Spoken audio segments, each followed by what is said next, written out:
Le dossier était très simple.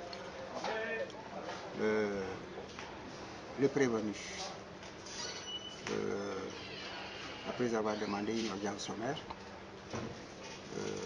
par le biais du directeur de cabinet, a effectivement été reçu par le maire, qui ne savait même pas pourquoi le prévenu a demandé cette audience. Il le reçoit. Et ce monsieur lui remet un document écrit, n'est-ce pas, faisant état de morcellement, d'espace vert, de désaffectation, n'est-ce pas, de terrain par le maire et qui aurait par la suite vendu.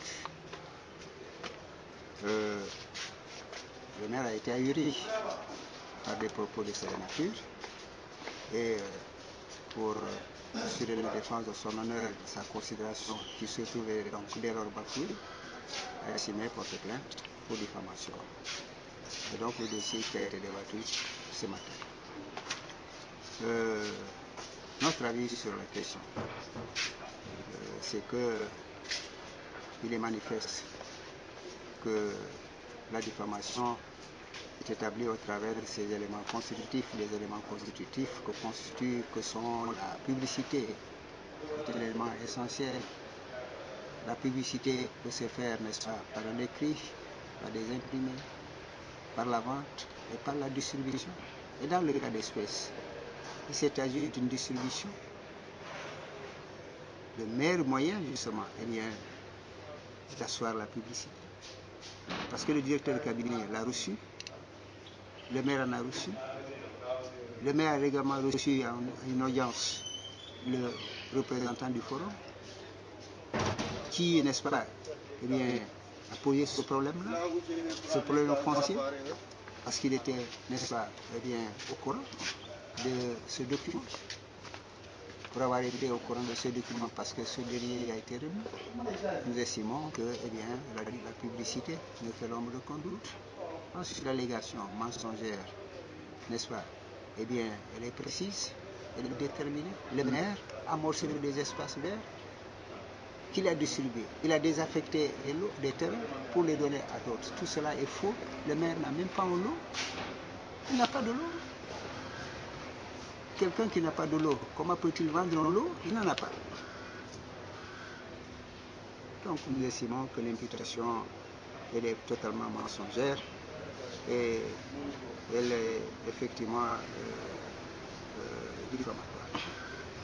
Maintenant, le fait en lui-même, naturellement, le maire, on le connaît, c'est une personne publique, c'est un politicien, c'est un président d'une formation politique, l'UCS en l'occurrence. Il a un honneur à sauvegarder, il a une considération à sauvegarder. Et c'est pourquoi, estimant que tous ces faits, n'est-ce pas, sont contraires à son honneur, à sa dignité, ou, n'est-ce pas, lui porte préjudice, il a porté plainte. Ce qui est tout à fait normal, parce qu'il faut se mettre à la place du maire. Quand on vous accuse de faits, n'est-ce pas, que vous n'avez pas commis, quelle aura été votre réaction? Comment réagirez-vous? Parce que, comme je l'ai dit, il s'agit d'une impression. Une impression, c'est ce qu'on ressent personnellement. Ce n'est pas ce que les autres ressentent, c'est ce que vous ressentez. Et à travers, n'est-ce pas, ces faits, le maire s'est senti, a senti son honneur bafoué. Il ne s'agit pas de partager l'impression avec quelqu'un d'autre, c'est personnel. Nous sommes constitués partie civile, nous avons demandé le franc symbolique. Parce que tout cet ensemble de faits aboutissent effectivement à l'établissement de l'infraction, puisque l'intention, elle est manifeste. Le maire n'est pas son ami, il ne le connaît pas. Ce n'est pas pour les beaux yeux du maire qu'il est venu, n'est-ce pas, lui donner ce document-là. En ce qui nous concerne, nous, en qualité de maire, nous ne demandons pas de l'argent, nous ne sommes pas là pour demander de l'argent. Nous sommes là pour laver notre honneur. Et c'est pourquoi on a demandé à titre de dommage et intérêt le franc symbolique. Et que, n'est-ce pas, le jugement à intervenir fasse l'objet, n'est-ce pas, d'une publication dans les journaux qui sont, n'est-ce pas, cités dans la citation. Le maire n'a nullement de dents contre le prévenu. Nullement. Il a défendu, et ce qu'il a voulu faire simplement, c'est de défendre son honneur et sa dignité, sa considération. Simplement. Même les avocats, n'est-ce pas? Nous n'avons rien à voir avec prévenu, n'est-ce pas?